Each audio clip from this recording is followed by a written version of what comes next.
La Voz de América presenta.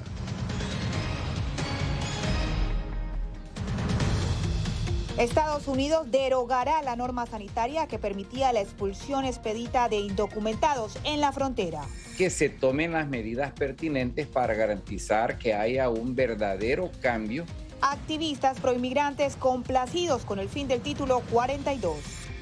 Además, Rusia atribuye a Ucrania ataque a instalación petrolera. Kiev lo niega. Y peligro nuclear en Ucrania está controlado, asegura la ONU.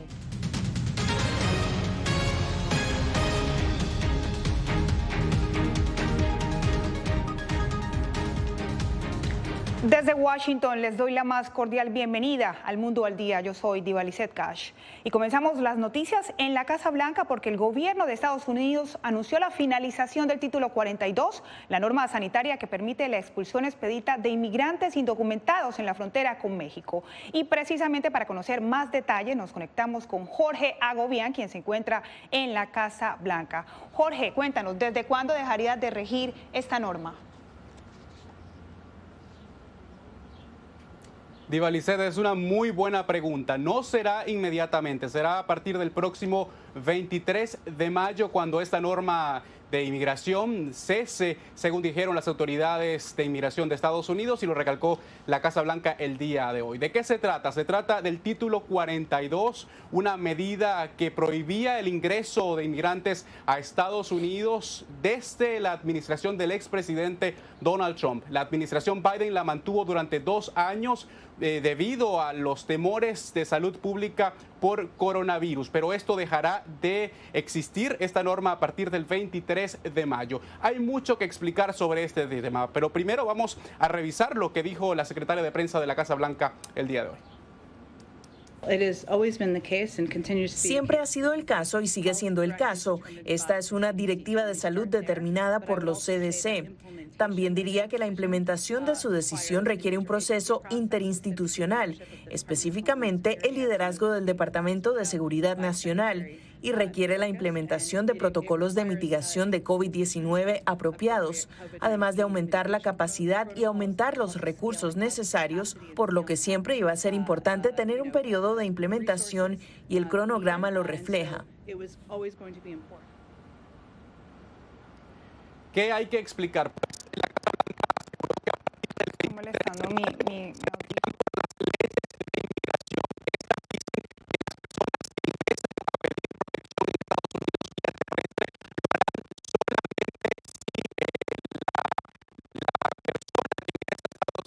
Bueno, lo fundamental es comenzar a trabajar en programas de trabajo temporal, en el tema de visas temporales, para generar una serie de programas de movilidad ordenada, segura, regular y especialmente optativa. Trabajar no solo en este sector, sino también en generar inversiones directamente en nuestros países de la región que tengan las condiciones para hacerlo y generar empleo en el país. El presidente Alejandro Y precisamente seguimos con esta información porque esta derogatoria del título 42 ya ha desatado reacciones de organizaciones defensoras de migrantes. Alejandro Saldívar, desde la frontera entre Estados Unidos y México, nos muestra cómo se ha recibido esta noticia. El anunciado final en mayo de la política fronteriza que ha impedido a la mayoría de migrantes solicitar asilo en Estados Unidos es bien recibido por las autoridades de albergues migratorios en Ciudad Juárez, México. Nuestro llamado ante la noticia de ahora, la cual aplaudimos, de terminar con el uso de título 42, es que se tomen las medidas pertinentes para garantizar que haya un verdadero cambio. Algunos consideran que ha llegado tarde el cese de esta norma de salud pública para la pandemia. Desde luego que le damos la bienvenida a esa noticia, aunque hubiésemos querido que fuese algo más inmediato y no esperase hasta mayo. Para los activistas, la protección humanitaria para los migrantes aún debe ser mejorada, ya que todavía existen dificultades para el proceso de asilo. Lo difícil es que todavía tenemos al MPP, el Migrant Protection Protocols, que posiblemente van a tener que seguir esperando en México mientras se procesa sus casos de asilo.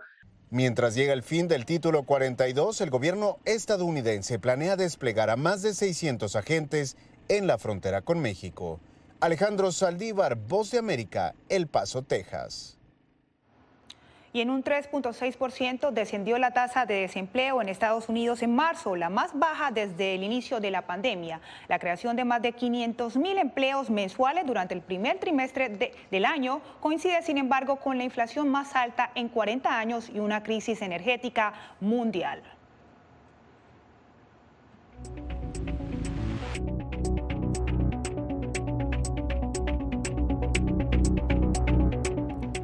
Rusia acusa a Ucrania de ataques en su territorio, pero Kiev lo niega, mientras se retrasa la evacuación de civiles desde Mariupol, planeada por la Cruz Roja. Laura Sepúlveda con lo más reciente del conflicto. Esto no es algo que pueda percibirse como la creación de condiciones cómodas para la continuación de las conversaciones, dijo el Kremlin sobre el incendio en un depósito de combustible en Belgorod, Rusia, del cual responsabiliza a Ucrania. Kiev se pronunció poco después, negando los hechos. Ucrania está llevando a cabo una operación defensiva contra la agresión armada rusa en el territorio ucraniano. Esto no significa que Ucrania debe asumir la responsabilidad de cada error garrafal, de cada desastre y de cada evento que ocurra en el territorio de Rusia. No es la primera vez que vemos estas declaraciones. Según autoridades ucranianas y reportes de AP, decenas de miles de personas han logrado salir de Mariupol en las últimas semanas a lo largo de los corredores humanitarios, reduciendo la población de antes de la guerra de 430,000 a alrededor de 100,000 la semana pasada. Pero aseguran que las dificultades siguen y que este jueves 12 autobuses ucranianos con ayuda humanitaria que partieron de Melitopol a Mariupol fueron detenidos por fuerzas rusas que habrían confiscado 14 toneladas de alimentos y medicinas. Quienes han logrado salir recuerdan su hogar y piden regresar. El dolor conecta a las personas. Cargamos ramas durante los tiroteos. Luego cargamos cadáveres, personas muertas o heridas y las amontonamos en un edificio. Más planes de evacuación han sido establecidos por parte de la Cruz Roja Internacional, que este viernes confirmó estar dirigiéndose a Mariupol, desde donde esperan empezar labores lo más pronto posible. Laura Sepúlveda, Voz de América. Y la amenaza de un accidente nuclear ha mantenido en vilo al mundo después de que tropas rusas atacaran plantas nucleares dentro de Ucrania. Precisamente en la sede de la ONU en Nueva York, el director de la Agencia Internacional de Energía rindió un informe al respecto, por lo que nos conectamos con nuestra corresponsal Celia Mendoza. Celia, ¿qué ha sido lo más relevante de este informe? Así es, Diva, algo importante durante este parte que entregó el director de esta organización internacional atómica es que simplemente no hay evidencia de que haya un peligro, por lo menos hasta ahora, inminente, aunque habló específicamente acerca de estos reportes de que algunos de los soldados rusos podrían haber estado expuestos a material radiactivo. A más de un mes de que las tropas rusas tomaran control de la planta nuclear de Chernobyl, el director de la Agencia Internacional de Energía Atómica, Rafael Grossi, se refirió a que los efectivos militares desalojaron esas instalaciones. Vemos esto, por supuesto, como un paso en la dirección correcta. Vamos a estar allí muy pronto, porque en Chernóbil hay mucho trabajo por hacer. Las declaraciones de Rossi se dan tras su viaje a Ucrania y Rusia, donde habló con funcionarios gubernamentales. Rossi dijo que funcionarios diplomáticos ni nucleares de Rusia le dieron detalles de por qué las fuerzas rusas abandonaron Chernobyl. La situación general de radiación alrededor de la planta es bastante normal. Hubo un nivel relativamente más alto de radiación localizada debido al movimiento de vehículos pesados en el momento de la ocupación de la planta. Y aparentemente este podría haber sido el caso nuevamente durante su salida. Entonces, escuchamos sobre la posibilidad de que parte del personal esté contaminado, pero no tenemos ninguna confirmación al respecto. Mientras tanto, el embajador adjunto de Rusia ante la ONU, Dmitry Polyansky, continúa acusando a Estados Unidos. Las actividades biológicas militares de Estados Unidos en el territorio de Ucrania son una violación de la Convención de Armas Biológicas. La administración Biden ha alertado de la posibilidad de que Rusia use pretextos para lanzar un ataque químico o biológico en Ucrania en el contexto de la guerra que ha generado la peor crisis humanitaria en Europa desde la Segunda Guerra Mundial. El martes se espera que el Consejo de Seguridad de las Naciones Unidas se vuelva a reunir, esto bajo el mandato en la presidencia del Reino Unido. Se hablará acerca de la guerra en Ucrania y estará rindiendo el reporte el mismo secretario general Antonio Guterres. Diva. Gracias a Celia Mendoza desde la sede de la ONU en Nueva York. Y científicos completaron la secuencia completa del genoma humano, un hecho histórico esperado desde hace 20 años. José Pernalete nos explica la trascendencia de este hallazgo. La investigación de la vida ha dado un gran paso. Científicos han confirmado lograr la secuencia del genoma humano, es decir, reconstruyeron finalmente el plano de piezas de ADN que constituyen al ser humano. Cientos de autores, docenas de instituciones ahora han producido el primer ensamblaje completo de extremo a extremo de un genoma humano. A la referencia anterior del genoma le faltaba alrededor del 8% de secuencia y ahora el 8% restante se ha completado. Este hallazgo concluye más de 2 décadas de trabajo. El mapa genético inicial se presentó en la Casa Blanca en el año 2000. Con este gran paso de la ciencia, los expertos afirman que será más fácil comprender la evolución y dará luz en interrogantes acerca de enfermedades degenerativas, la demencia, el cáncer, entre otras. Es de importancia potencial para la investigación biomédica. Podemos encontrar variación genética en esas regiones que contribuyen a enfermedades comunes y raras en las poblaciones humanas. También podría volverse significativo para las pruebas genéticas clínicas. Sabes, tal vez tengas una variante en tu genoma en una de esas regiones que está causando enfermedades. El plano anterior de ADN humano estaba inconcluso por falta de capacidad de lectura en ciertas partes del genoma. Además del financiamiento del gobierno de Estados Unidos, este estudio cuenta con inversión privada. José Pernalete, Voz de América.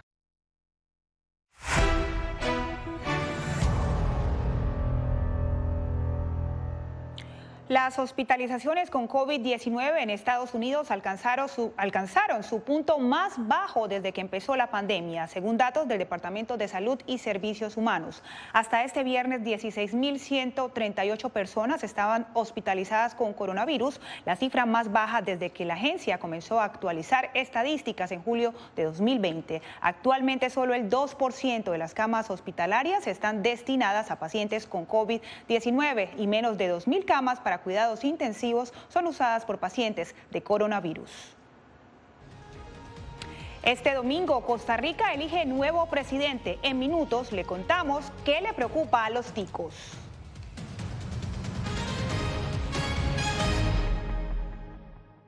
El 24 de febrero cambió la vida de millones de ucranianos.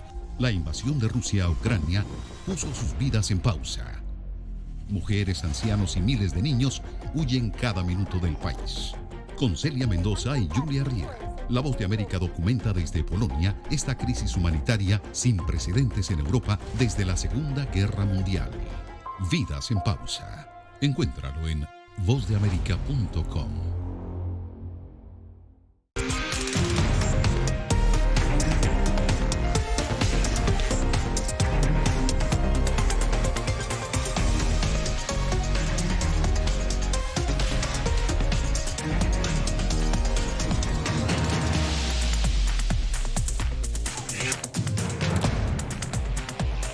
Venezuela 360, cada semana por La Voz de América. ¿Qué tal? Desde Washington comienzan las noticias en El Mundo al Día. Día a día, desde la capital de Estados Unidos y donde se producen las noticias que más te impactan. El objetivo es llegar al otro lado de la frontera para pedir asilo. La Voz de América te conecta con El Mundo al Día, los hechos más allá de la noticia, para que tomes decisiones bien informadas, en el lenguaje que quieres, donde quieras y como prefieras. Conéctate con El Mundo al Día. La Voz de América te invita a ser parte de nuestra familia a través de las redes sociales. Encuentra en tu muro las últimas noticias de tu país en su conexión con Estados Unidos, la región y el mundo. Historias que empoderan las voces latinoamericanas de política, economía, salud, actualidad, balanceadas y precisas. Únete a un equipo de origen hispanoamericano que trabaja para conectarte con los tuyos. Síguenos en Facebook y conviértete en protagonista de una historia que tú mismo ayudarás a construir.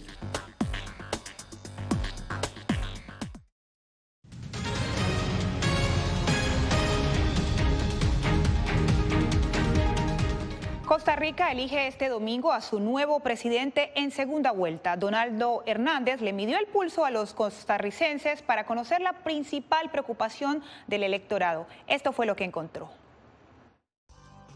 El expresidente José María Figueres del centrista Partido Liberación Nacional se medirá el domingo en segunda vuelta contra el exministro de Hacienda Rodrigo Chávez, candidato del partido de centroderecha Progreso Social Democrático. Figueres expresó a La Voz de América que los costarricenses tendrán una fiesta cívica. Nosotros creemos en la democracia, creemos en el respeto.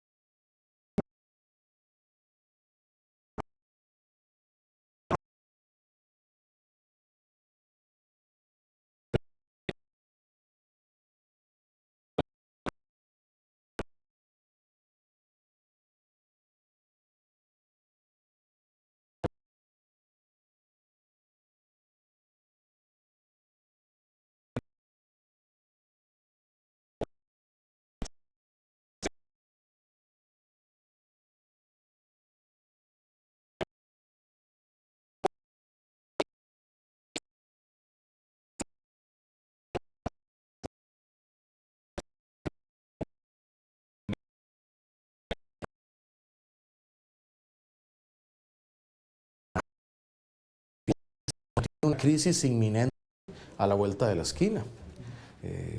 También en el 2021 Costa Rica creció a un 7.6%, no solo recuperando la caída de la pandemia, sino yendo más allá.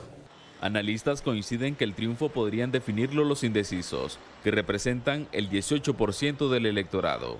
Donaldo Hernández, Voz de América.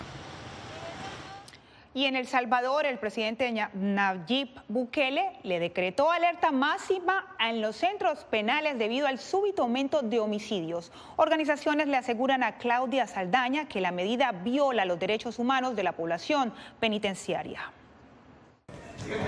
Al interior de los centros penales se han ordenado medidas extremas como racionar alimentos de los reos, despojarles de sus pertenencias personales, artículos de limpieza, colchonetas y encerrarlos las 24 horas del día. Solo nos dan una tortilla, un poquito de limón. El gobierno ha difundido imágenes de las requisas y operativos al interior de los centros penales. Algunas organizaciones ven en ello una amenaza a los derechos humanos. Todo lo que hagan, ese sufrimiento que le hagan a la población, lo van a sufrir ellos aquí. Hay una evidente violación a los derechos de la población privada de libertad. La privación de libertad lo único que implica es la restricción del derecho a la libre circulación, pero no implica la restricción del derecho a la alimentación, a la salud. En los últimos 6 días y tras la implementación del estado de excepción, las autoridades han arrestado a más de 3.000 personas, a quienes acusan de integrar pandillas. Despliegues policiales y del ejército realizan operativos en diversas zonas del país. Estoy convencido que se están llevando cantidad de jóvenes inocentes que simplemente por su forma, por donde viven o por cómo visten, son catalogados de formar parte de estas organizaciones terroristas, ¿no? Lo único que aquí parece que la ley no importa. El presidente ya ha amenazado que no van a salir libres, ¿verdad? Como si el presidente tuviera esta facultad para ordenar a los jueces. Recientemente se aprobaron 8 medidas adicionales para endurecer las leyes penales del país. Se aumentaron las penas de cárcel por pertenecer a pandillas y se aprobaron $80 millones para refuerzo y compra de armamento para la PNC y la Fuerza Armada. Claudia Saldaña, Voz de América, El Salvador. Y ante el estado de excepción vigente en El Salvador, Guatemala refuerza sus fronteras para evitar que delincuentes ingresen a su territorio. Eugenia Sagastume nos detalla el operativo de seguridad. Las medidas adoptadas por el gobierno de El Salvador activaron el alerta ante la posibilidad de que pandilleros salvadoreños huyan de su país y se refugien en Guatemala. Con el esfuerzo enfocado en los departamentos que hacen frontera con nuestro hermano país de El Salvador, debido a las operaciones en contra de las pandillas. Patrullajes en zonas fronterizas y puestos de control en las carreteras que comunican a los departamentos que colindan con el vecino país son acciones que implementan las fuerzas combinadas. Policía Nacional Civil y Ejército de Guatemala realizan patrullajes, sobre todo en las áreas de puntos ciegos fronterizos, para poder evitar que ingresen de forma anómala personas que sean buscadas por la ley en el vecino país. En coordinación con autoridades salvadoreñas. Con la Policía Nacional Salvadoreña y las unidades de investigación salvadoreñas se mantiene una relación constante de trabajo con la Policía Nacional Civil Guatemalteca, a efecto que se han logrado expulsar en muchas ocasiones a pandilleros de alto nivel de peligrosidad. Entre 2021 y 2022 han sido detenidos en Guatemala más de 380 pandilleros de origen salvadoreño, principalmente del barrio 18 y la Mara Salvatrucha. El plan estará vigente durante un mes para garantizar la seguridad de guatemaltecos durante la Semana Santa. Eugenia Sagastume, Voz de América, Guatemala. En breve, nueva sede de la Corte Penal Internacional para investigar presuntos crímenes de lesa humanidad en Venezuela.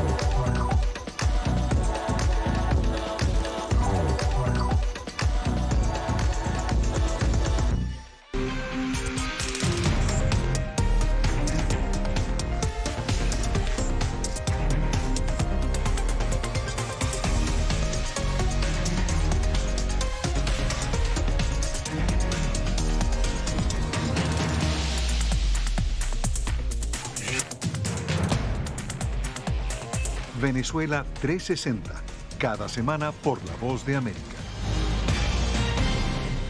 ¿Qué tal? Desde Washington comienzan las noticias en El Mundo al Día. Día a día, desde la capital de Estados Unidos y donde se producen las noticias que más te impactan. El objetivo es llegar al otro lado de la frontera para pedir asilo. La Voz de América te conecta con El Mundo al Día, los hechos más allá de la noticia, para que tomes decisiones bien informadas, en el lenguaje que quieres, donde quieras y como prefieras. Conéctate con El Mundo al Día. La Voz de América te invita a ser parte de nuestra familia a través de las redes sociales. Encuentra en tu muro las últimas noticias de tu país en su conexión con Estados Unidos, la región y el mundo. Historias que empoderan las voces latinoamericanas de política, economía, salud, actualidad, balanceadas y precisas. Únete a un equipo de origen hispanoamericano que trabaja para conectarte con los tuyos. Síguenos en Facebook y conviértete en protagonista de una historia que tú mismo ayudarás a construir.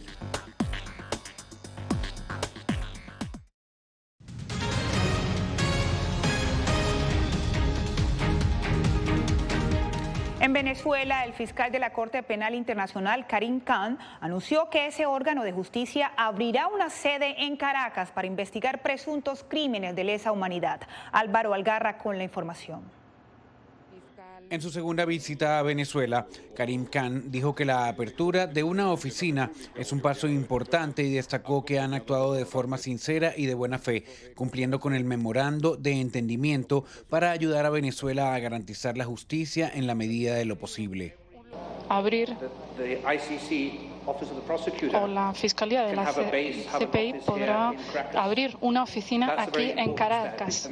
Es un paso muy importante. El presidente Nicolás Maduro se refirió a la apertura de la oficina de la CPI como producto de un consenso que permitirá establecer asistencia técnica. En este sentido destacó la buena experiencia que ya se ha tenido en el país con la Oficina de Asistencia Técnica de la Alta Comisionada para los Derechos Humanos de Naciones Unidas, Michelle Bachelet. Maduro estaba en el poder cuando las autoridades reprimieron las protestas opositoras en 2017. Numerosas denuncias de abusos durante esas protestas dieron pie a la pesquisa de la CPI. Que nos va a permitir un nivel de diálogo efectivo, en tiempo real, más eficiente, y un nivel de asistencia técnica. Tras la visita, desde la ONG Defensora de los Derechos Humanos Provea, su director, Rafael Uzcategui, celebró que se continúe investigando los crímenes de lesa humanidad presuntamente perpetrados en el país durante los últimos años. Y que además las autoridades se hayan comprometido a no colocar ningún obstáculo al ingreso de funcionarios de esta oficina a nuestro país. Entre 2016 y 2019, policías provocaron la muerte de casi 18.000 personas en Venezuela en casos de supuesta resistencia a la autoridad, según la organización Human Rights Watch. Álvaro Algarra, Voz de América, Caracas. Detalles y hasta cuadros desconocidos de Frida Kahlo serán exhibidos. Detalles al volver.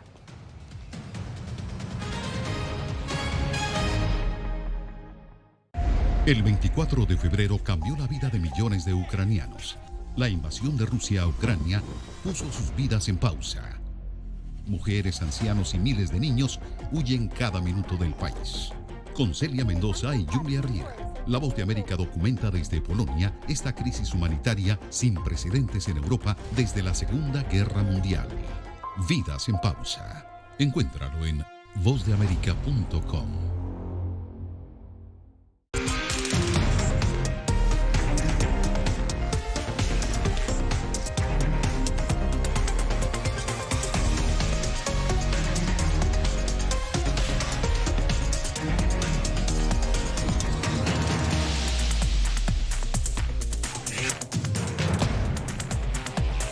Venezuela 360, cada semana por La Voz de América. ¿Qué tal? Desde Washington comienzan las noticias en El Mundo al Día. Día a día, desde la capital de Estados Unidos y donde se producen las noticias que más te impactan. El objetivo es llegar al otro lado de la frontera para pedir asilo. La Voz de América te conecta con El Mundo al Día, los hechos más allá de la noticia, para que tomes decisiones bien informadas, en el lenguaje que quieres, donde quieras y como prefieras. Conéctate con El Mundo al Día. La Voz de América te invita a ser parte de nuestra familia a través de las redes sociales. Encuentra en tu muro las últimas noticias de tu país en su conexión con Estados Unidos, la región y el mundo. Historias que empoderan las voces latinoamericanas.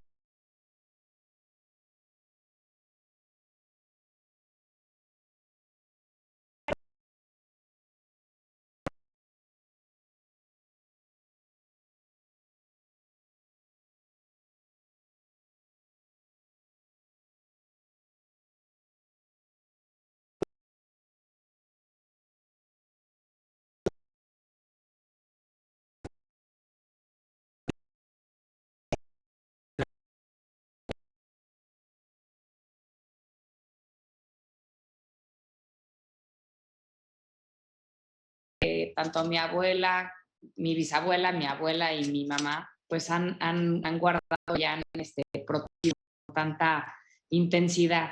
Frida Kahlo es considerada una de las artistas más reconocidas del siglo XX. También se convirtió en un símbolo del feminismo que, gracias a su relevancia, abrió el camino para que las mujeres dependieran de sí mismas, de su talento y sin necesidad de tener que ser mantenidas por un hombre. Un acto irreverente en esos tiempos, según dice su familia a La Voz de América. Y en 1940 se vuelve a casar, por ejemplo, en San Francisco, con él, y le dice, oye, ¿sabes qué? Sí me voy a casar, pero no me vas a mantener. Tú imagínate para 1940, o sea, era una mujer pues avanzadísima a su época, ¿no? Aunque la artista, conocida por sus autorretratos, sentó las bases para el cambio, sus familiares aseguran que aún falta mucho para lograr un mundo más inclusivo e igualitario, donde las mujeres sean valoradas de igual manera. Y estaría padrísimo que las jóvenes, como esta arte, que ya se hace en muchas partes, ¿no? Porque es un ícono a nivel internacional. La nueva exhibición consolida a Frida Kahlo como una de las figuras culturales más representativas de México en el planeta. Anthony Belchi, Voz de América, Miami. Y ya están definidos los 4 países que integrarán los 8 grupos del Mundial de Fútbol que Qatar albergará a fin de año. Las 3 plazas faltantes se definirán en junio con el último repechaje de Europa y los 2 intercontinentales. España y Alemania quedaron en el grupo más complicado. Brasil se medirá a Serbia, Suiza y Camerún, mientras que Argentina se verá la cara con México, Polonia y Arabia Saudita. Armarse, así que de paciencia hasta noviembre. Y de esta forma nos despedimos en El Mundo al Día. Soy Diva Lizeth Cash. Hasta la próxima.